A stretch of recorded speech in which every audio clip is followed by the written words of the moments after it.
老公飞机坠海那天，我崩溃了，跟着殉情，被救上来才想起是愚人节。昏迷前，我听到他金丝雀的调侃声：齐年哥哥，嫂子真是爱惨你了，他要知道你在戏弄他，得闹疯吧。他轻笑出声：闹，舒兰州生完孩子后比兔子还乖，你们别把这事捅到他面前就行，这是最后一次试探他对我的爱意。众人哄笑，保证守口如瓶。我躺在担架上，再也流不出眼泪。宋祈年不知道，这也是我给他的最后一次机会。从此爱意归零。醒来时在医院，桌上放着削好的苹果。以前我生病，宋祈年面都没有露，只会让助理送来一堆补品。见我神色淡淡，他挑了块苹果递到我唇边，看到我没死，高兴坏了。我偏过头，瞥见他脖颈上淡淡的吻痕，声音很平静：宋祈年，离婚吧。他手顿了顿，苹果放进嘴里，咬得嘎嘣脆，眸中似笑非笑。又当着我的面打了电话。很快，助理把小宝带过来。几月不见的小宝个头又长高了些，只是仍然和我不亲近。我生下小宝，刚过哺乳期就被陆老爷子带走，只有节假日回老宅吃饭才能见到他。我知道宋祈年把小宝送来的用意。以前他在外面玩过头时，我生闷气不理他，他就让儿子过来陪我。记不清这样的套路重复了多少次，可如今这张底牌不再是我的软肋。看到圆了一圈的小宝，我没有笑。小宝不悦地皱眉，像极了缩小版的陆祈年，连喊我的名字都带了点他的腔调。舒兰州，你还是那么古板无趣。爸爸，我不要在这里，我要回去让林妈妈陪我玩高乐。林妈妈，难怪她从不肯喊我妈妈，原来早就认别人当妈了。陆祈年眼神凛冽。小宝乖乖闭嘴，主动钻进我怀里。爸爸凶我。以往我都会维护小宝，但这次我推开了他。找你的林妈妈告状吧。两张酷似模板的脸怔住。我紧接着开口：宋祈年，离婚我是认真的，没有开玩笑。他眸中闪过愠怒，又转为唇角的戏谑。舒兰州，欲擒故纵玩过头就不好收场了，真惹怒了我，以后休想见到儿子。难怪刚才提离婚他没有反应，原来是以为我在以退为进。我想起去年他把小明星玩到黄体破裂大出血进医院的事上了热搜，我和他闹离婚，他把我关进房间，半年都不让我见小宝，我这才学乖了。也是那次，我发现自己爱不动他了。宋祈年，出院后我会搬出宋家。我再次郑重开口，直直望进他的眼里。察觉我没有在闹，他脸色肃穆。想离婚也得看你有没有本事。他牵着小宝离去后，我才拿起手机，对着那串陌生号码发去短信。考虑好了，1周后舞蹈大赛结束就走。出院后，我回陆家别墅，简单收拾了行李就去舞蹈机构。既然做出了决定，我就不想和陆祈年再有过多的牵扯。见到我，所有人目光都意味不明。有同事把我拉到角落，担忧地问我：兰州，你是怎么惹到陆夫人的？她抢了你的参赛名额不说，还让领导把你开除。陆夫人，我随着她的视线落到舞台中央那道倩影上，林慕瑶穿金戴银的，有几分金丝雀那味了。差点忘了，她平日里在舞蹈机构都是以陆夫人自居。此刻，她正昂头接受众人艳羡的目光，冷不丁看到暗处的我。兰州姐，实在抱歉，可能我的舞蹈水平比你更适合去参赛吧，所以领导就把舞蹈大赛唯一的名额给我了。他以前怎么作妖我不管，但这个比赛对我来说很重要，我绝不能让给他。林慕瑶，请问你的舞蹈是什么水平？跳给男人看的水平吗？还有，你敢告诉大家你的真实身份吗？他原是网红才艺小主播，借着宋祈年的关系才进入这家高级舞蹈机构。以前在我面前都是夹着尾巴的，现在敢蹦到我头上，是可忍孰不可忍。林慕瑶面红耳赤，说不出话来，眼中涌来泪意。这时，身后有只手搂住他的腰。宋祈年看向我，眼中压迫感十足。你又是什么身份？嘴唇动了动，喉间泛起苦涩。他母亲因我而死，结婚9年，哪怕为他生下儿子，也不够抵消那条救命之恩。他喝醉时曾掐着我的脖子说：舒兰州，你嫁进宋家是来赎罪的，不是来享福的，别忘了你的身份。见我出神，宋祈年凑近我，压低了声音：舒兰州，你若还想保住这份工作，就乖乖搬回陆家。我这才知道，他就是林慕瑶口中的领导。他把我的参赛名额给了林慕瑶，又威胁机构老板辞退我。他在逼我低头，让我主动收回离婚的话。见我不为所动，宋祈年唇角泛起一抹冷笑。现在翅膀硬了，想脱离我的掌控，那我就折断你的翅膀，看你如何飞。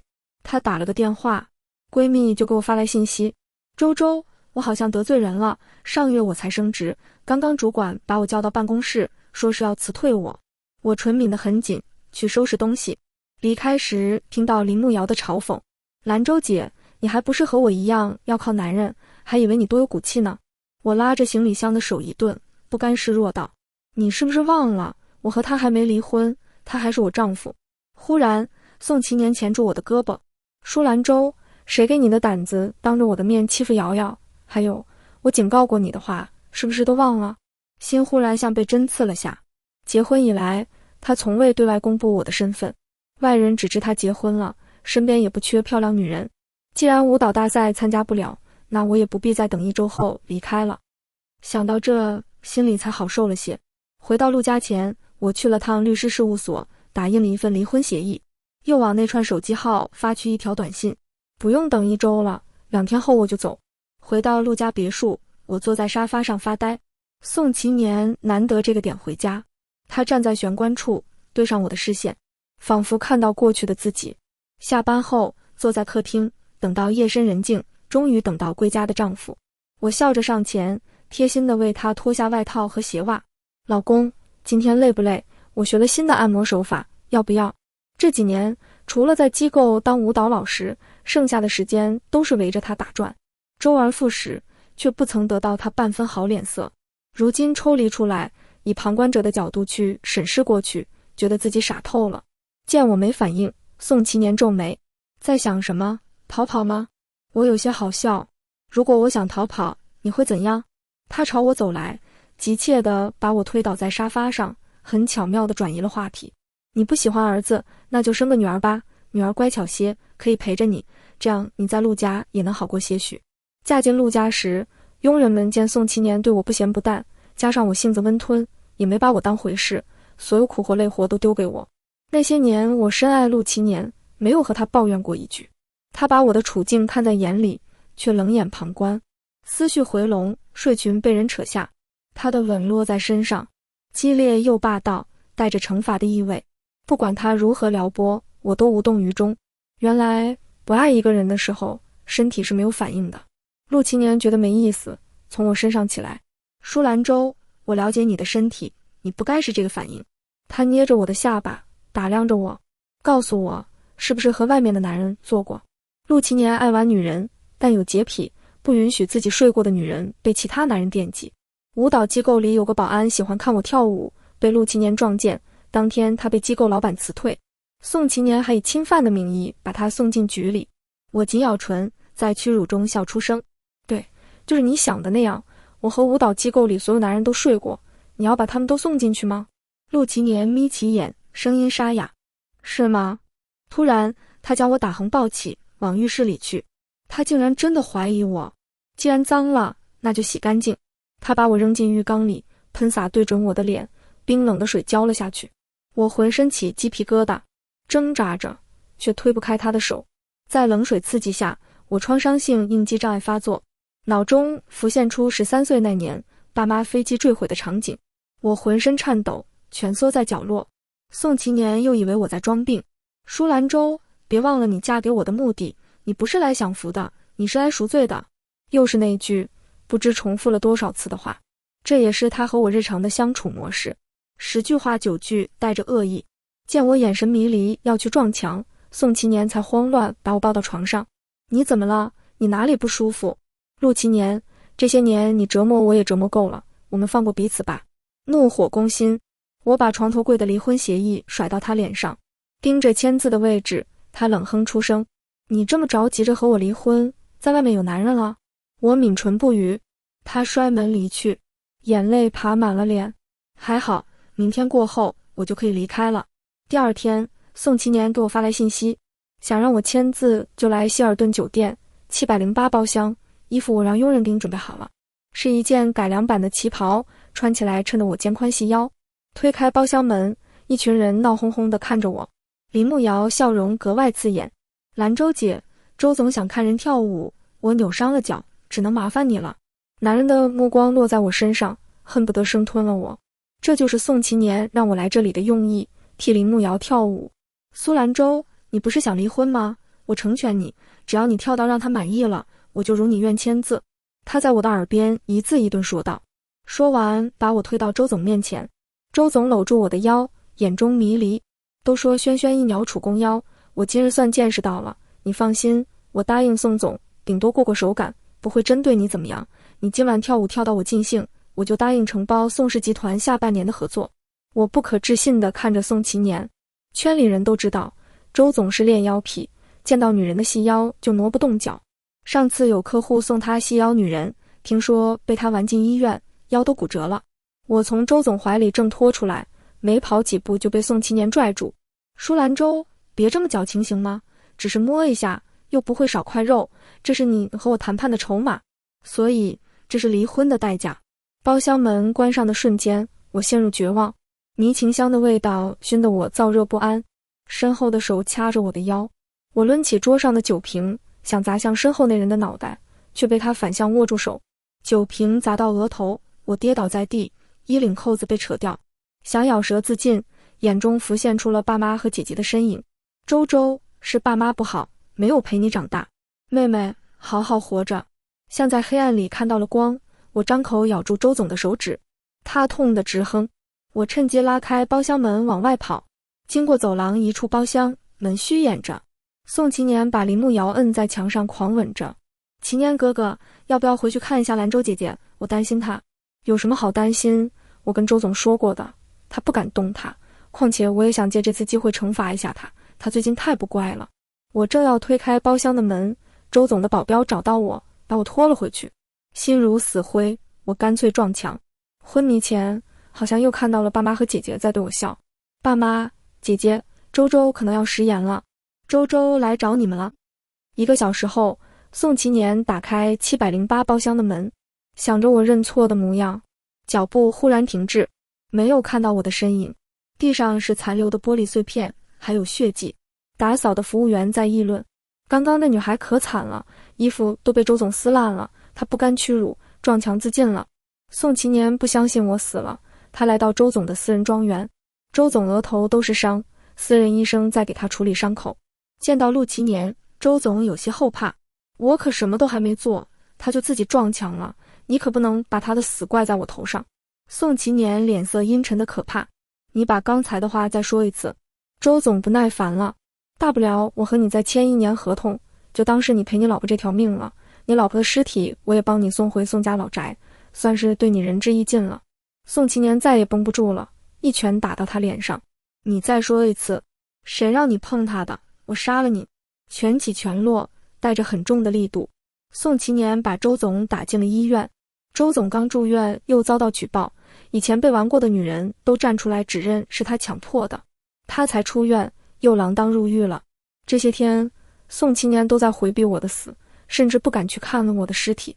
还是陆老爷子出面让人去办丧礼，没有人敢提起我，我的名字在宋家成了禁忌。我下葬那天，宋祈年喝得烂醉，见到他回来，小宝抱住他的大腿。爸爸，我不要妈妈死，你把妈妈找回来好不好？许是死的字眼刺激到了陆祈年，他脚步停顿，单手把小宝拎起来，声音带着醉意。谁跟你说他死了？他没有死。还有，你以前怎么不叫他妈妈？小宝双腿在半空踢着，在他声声质问下嚎啕大哭。还是佣人过来，谎称宋老爷子要见小宝，才把人带走。我头七那天，所有宾客都去灵堂吊唁，唯独陆祈年没有出现。他静静地坐在卧室的床上，手里揉碎了我留下的离婚协议书。好半天，他抬头望着墙上的婚纱照出神。我穿着普通款式的婚纱，笑靥如花，依偎在他身旁。他脸色如冰，没有一丝笑意。他原先娶我就是为了报复我，连挑选的婚纱和戒指都是最廉价的。可我没想那么多，一心一意扮演他妻子的角色。这些年，宋祈年不是没有被我打动过，可他无法忘记母亲因我而死的事实。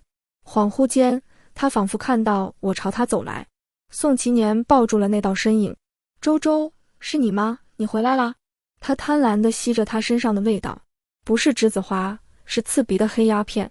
宋祈年猛然清醒，这才看清了怀里的人。林慕瑶心疼地抚着他的脸庞，祈年哥哥，让我做你妻子好不好？他能做的，我也能为你做。他穿着低领的裙子，贴着他的身体很紧。宋祈年恼怒地推开他，谁让你进来这个房间的？给我滚出去！林慕瑶脸色白了白，眼里都是不甘。我人还在时，宋祈年不止一次带他回过宋家，甚至纵容小宝喊他林妈妈。林慕瑶以为自己在他心里是有分量的，好不容易赶走我，宋祈年又放不下我了，他好不甘心呀。林慕瑶抚摸着腹部，眼中闪过算计。祈年哥哥，我怀了你的孩子。宋祈年静静看着他的肚子，唇角弯起弧度。你确定怀的是我的孩子？林慕瑶被他直白的眼神盯得心里发颤，可这是他留在宋家最后的机会，他要抓住。我肚子里的就是你的孩子，你不相信我吗？宋祈年唇角笑意更深了。几月份了？4月。话音刚落，宋祈年便拖着林慕瑶去了医院。林慕瑶以为他是带自己来做产检的，没想到是做亲子鉴定。1个小时后，鉴定书摔到他脸上。林慕瑶显然不可置信，孩子不是你的，不可能，上次排卵期我明明做了手脚是吗？宋祈年捏着他的下巴，眼里都是浓浓的厌恶。在那件事上，他向来谨慎，他绝不允许除了我以外的女人怀上他的孩子，那是他的底线。林慕瑶愣了半天，才自嘲地笑出声。外界都说你宋祈年花心，现在看来你还是痴情种呀，可你的深情舒兰州永远都不会知道，他死了。哈哈。看着神情癫狂的林慕瑶，宋祈年眸中冷意更深。当天，林慕瑶被舞蹈机构开除，他在宋氏旗下商铺免费拿走的珠宝首饰都被以敲诈罪送上律师函。他又干回以前的老本行，直播间观看人数过万，却没人敢给他刷礼物。这几个月，宋祈年过得浑浑噩噩，心里空落落，像是失去了很重要的东西。有时半夜口干舌燥，他会喊：兰州，给我倒杯水。摸到床另一头的冰冷，他心里像堵了石头，喘不过气。那天回宋家老宅，路过书房，里面传来宋老爷子和宋老夫人的争执声。宋祈年心里涌上恐惧和无助。老头子呀，我一看那尸体就是假的。小琪因为那女人都颓废成什么样了，我们要不要把这事告诉他？再说兰州害死他妈妈的事也是个误会，这些年小琪都错怪他了，这2个孩子。别说了，将错就错吧。我本来也不喜欢舒兰州，看起来乖巧听话，一点都不顾家，结婚了还在外面跳舞，伤风败俗，这样的女人不适合当我们宋家的儿媳。还好她没有带走小宝，不然我跟她急。舒家和宋家本是故交，我和宋祈年也是青梅竹马，曾约定好到法定年龄就结婚。在一次飞机事故中，我爸妈坠海去世，姐姐因此患上抑郁症，跳海自杀。目睹家人相继离世，我患上创伤性应激障碍，一直靠药物治疗。家人忌日那天，我病情发作，跑去跳海。有人跳下去救我，宋夫人误以为是宋祈年才跳下去，我被救下来了，宋夫人却死在海里。14岁的宋祈年放学回来，路过海边，看到我摇晃着宋夫人的胳膊哭。宋阿姨，你醒醒！宋祈年认定是我害死他妈妈，恨透了我。小时候他父亲车祸去世，他把对父亲的爱寄托到母亲身上，而他母亲又因我去世。宋祈年开始出现回避依恋人格障碍，他不断试探我的爱。结婚9年，他把娱乐圈的女人都玩了个遍，娱乐圈玩腻了，又来玩艺术圈，甚至当着我的面在舞蹈室和女老师缠绵悱恻。只有我不离不弃，他才能感受到被爱。每次想到是宋夫人去世才让他有了回避依恋人格，我就心生愧疚，一次次迁就宋祈年，把他当病人照顾，却忘了自己也是病人。愚人节那天，宋祈年甚至制造了自己飞机坠海的新闻来试探我的真心。他明明知道大海是我过不去的心结，很多个夜晚我都梦见自己在海里挣扎，醒来后泪流满面。我爱的人一个个都死在那片海里。听到宋祈年飞机出事，创伤性应激障碍再次发作，我控制不了自己往海里去，而宋祈年和他的朋友们在岸边看着，都以为我在为他殉情。其实我早就不爱宋祈年了。多年真相在这一刻揭开，宋祈年紧紧握拳，指节因用力而发白。怎么会这样？这些年我都错怪兰州了。当年我以为他是想不开跑去跳海的，没想到他是有创伤性应激障碍，我都做了些什么？此刻，宋祈年脑子里都是奶奶的话。尸体是假的，兰州他可能没死，我要去看看。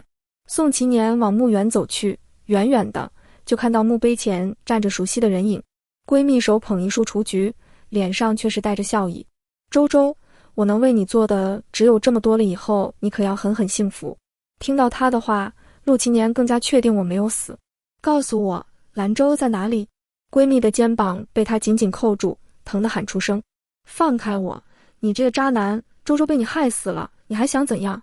宋祈年手中的力度加大，闺蜜吓坏了，怕她又搅黄自己的工作，哆哆嗦嗦地讲了真相。那天我撞墙晕倒在地上，遇到了大学的学长，他就是一直和我短信联系的人。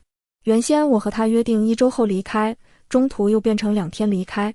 他察觉到我的处境不利，暗中派人留意我，所以才在希尔顿酒店及时救下我。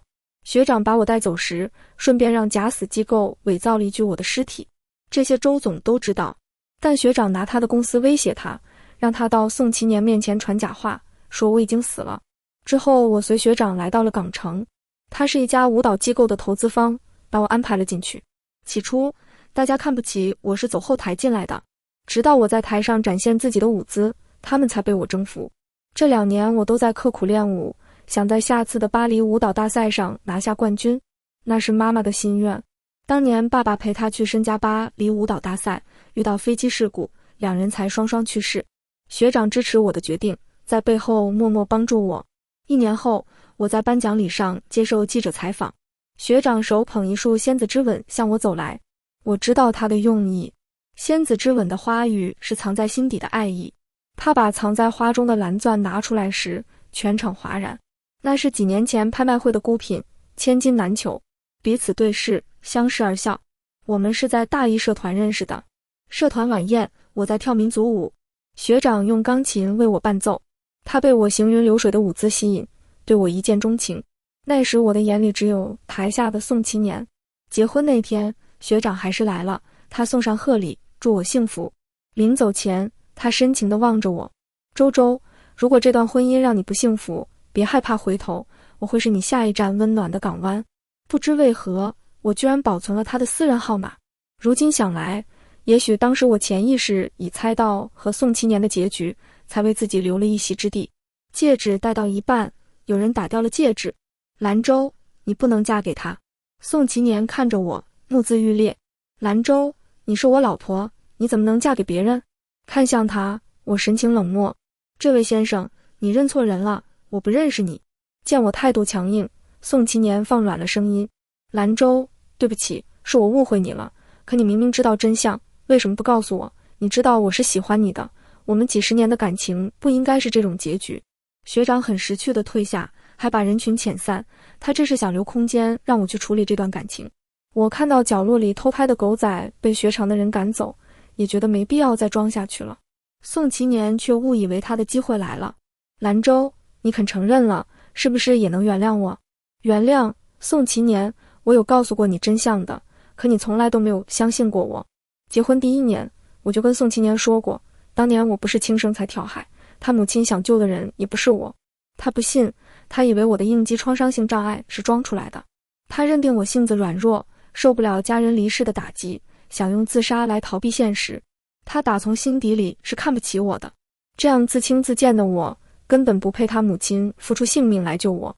吵得凶时，他掐着我的脖子咒我：舒兰州，你没有资格提我妈，是你害死了她，死的人应该是你，你怎么不去死呀？我没死，活得好好的，只是在他的折磨下，病情越发恶化。思绪回笼，宋祈年重重地拍着自己脑袋：兰州，我真是滚蛋，我应该相信你的，是我对你不够信任，给我一个机会，让我弥补我们的过去好不好？弥补？这段感情早就破败不堪，我连敷衍的话都说不出口。宋祈年仍然不依不饶：兰州，你留在卧室的离婚协议书我还没签字，我一天不签字，你就还是我的妻子。我有些好笑地看他：你应该没有认真去看那份离婚协议吧？如果某一方不愿签字，满2年自动离婚。宋其年，现在3年了。学长的车开来得很及时，我钻进车里，宋其年不甘地拍着车窗，兰州，我对你是真心的。车子启动，他边喊我的名字，边追着车跑，直到追不上，摔倒在地。我也曾追着他的车跑，喊着他的名字，求他相信我。是结婚那年发生的事，有些记不清了。几天后，宋其年再次出现在我面前，还找来说客。小宝已经长到我的腰那么高了，看到我，他黑亮的眸子溢满了笑。妈妈，我好想你，你跟我和爸爸回去好不好？他想跑过来，想抱住我，被我的眼神止住。我在港城这几年都和闺蜜保持着联系，从她那里得知，我离开后，林慕瑶为了表明真心，主动打掉孩子，仗着小宝喜欢他，搬进了宋家。小宝想要什么，他就给什么。小宝喜欢吃甜品，林慕瑶就给他买了各种各样的糖果和甜食。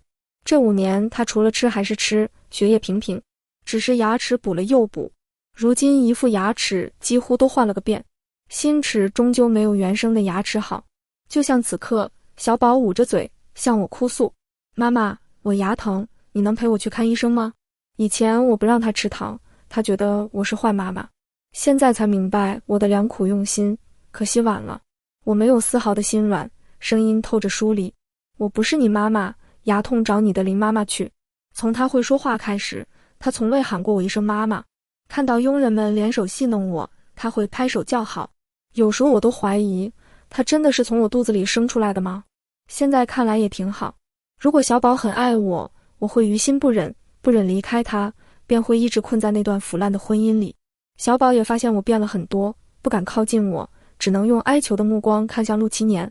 兰州，我知道你在港城待习惯了，不想回京市，那我也可以来这边工作，你要是哪里不舒服，我还可以照顾你。他不说我都忘了，陆氏集团在港城也有分公司。宋其年，你带小宝回去吧，如今的我不需要你们，我身边也有了别人，他会照顾好我的。提起学长，我难得展露笑容。陆其年眼神受伤。兰州，你知道他是谁吗？他应该还没向你坦白自己的身份吧？他对你就不是真心的。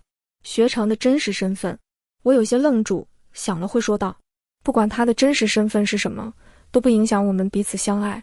我下了逐客令。陆其年走前脸色很不好看。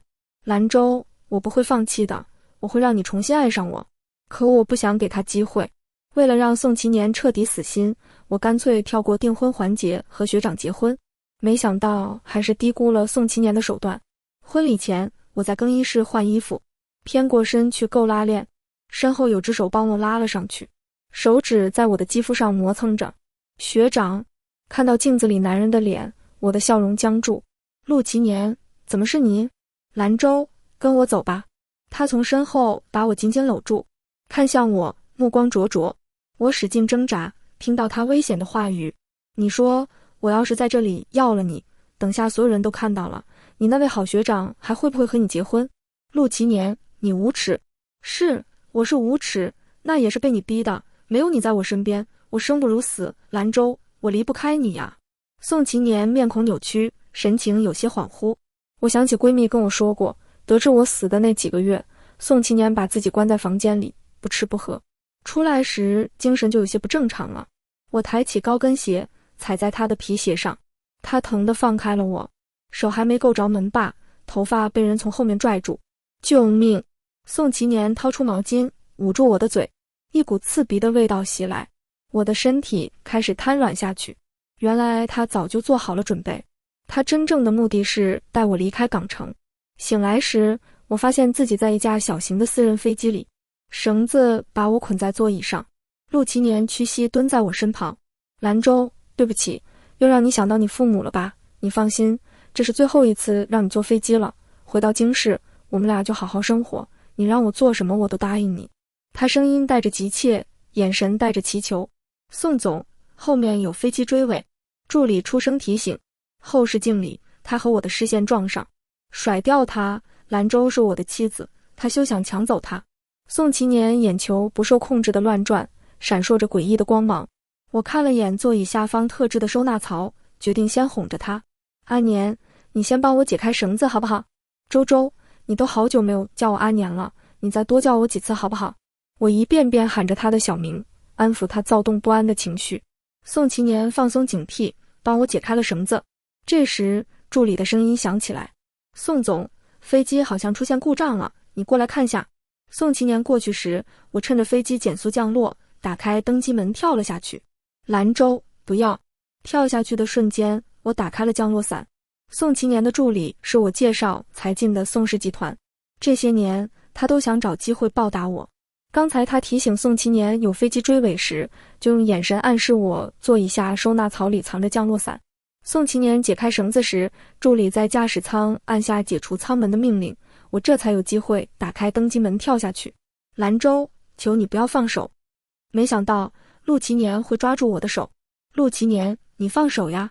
兰州，你跳下去会死的，你宁愿死也不肯跟我回去吗？宋祈年仍然不肯放手。陆祈年，算是死，我也不愿跟你回去。我永远都记得那年，他把小明星玩到黄体破裂大出血。这条消息占据热搜榜1周。我跟他提出离婚。宋祈年说我很不乖，他不让我看小宝，还把我锁在地下室的笼子里，整整3个月，就像噩梦。我能想到，这次他把我带回京市，势必是要把我藏起来的。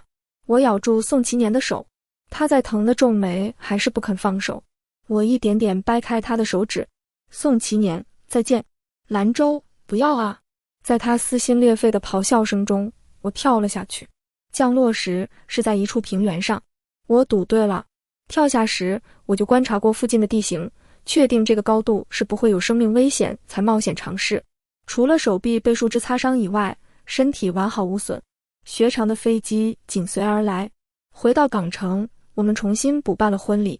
让人唏嘘的是，陆祈年目睹我跳机后，认为我必死无疑，精神恍惚间也跳了下去，掉在那片海里。